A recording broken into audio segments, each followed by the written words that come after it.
CNBC-TV18 exclusive. Amazon Web Services inked a deal with ISRO and InSpace to advance its artificial intelligence capabilities. The company's head for the Asia-Pacific and Japan region, Rahul Sharma, spoke to Ashmit Kumar on the growth roadmap, India's data protection bill, regulating artificial intelligence, and much more. When you talk of an Indian market, it's a large market, a number of players hoping to cater to this market. A word in on the competition. Who are your biggest competitors and how are you facing those challenges? Well, the Ministry of IT is actually empaneled about, I think, 20 plus providers. So there's space for everybody. These are all players that are deeply involved in this space in India. We are one of the 20 in India. And I think there is so much to do in India. There is so much to do here in terms of use cases and capabilities that no 1, 2, 3, 4 providers will be able to come together. We focus our energy and attention on impact to the citizens. Final couple of questions as far as the regulatory regime is concerned. We've seen some additions here. We have a new privacy legislation that is here in the country.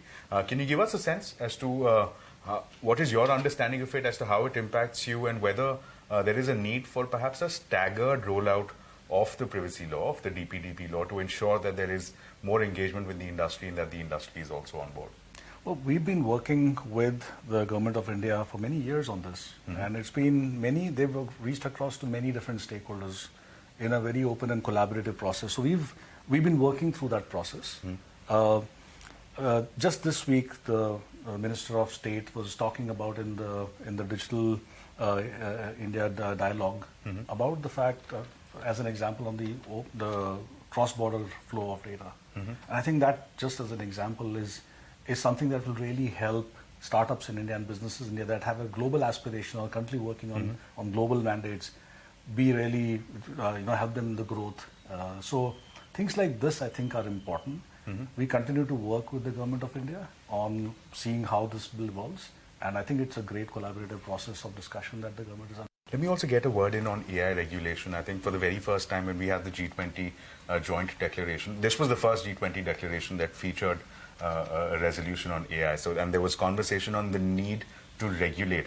The question I want to ask you is, what does an ideal regulatory framework look like for AI? Does it mean that there needs to be perhaps some amount of liability associated with the company developing the AI tool in case of harm? Because that's some suggestions that are being floated around in US as we see some conversations there. Also, a couple of things there. I think one, we encourage and acknowledge that there's an open, transparent dialogue and a consultation across multiple stakeholders, and that's the right way to do things. I think from our perspective, we've been working with machine learning AI for the last 20 years. We have machine learning AI embedded into Amazon retail for the last a couple of decades. We ensure that from our perspective, we embed the right capabilities and the right controls within our models, right at the base.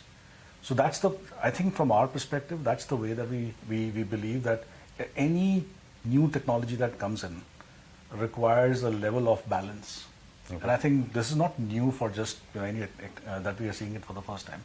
Any new technology that has been offered in the past, you need to be able to find that balance between innovation and the ability to get outcomes versus being the responsible use. So we stand for making sure that there is an open consultative dialogue on this, and we'll continue to be a part of that. Would you back for a self-regulatory approach? Is that the way forward, or perhaps an external legislative framework that allows for more certainty? Well, I think the right thing is to have a consultative process on this, because one view may not be the right one. As long as the government and governments across the world take an open consultative process, I think we'll reach the right answer, as we have in the past. So Ashmit Kumar getting you those two big exclusives today.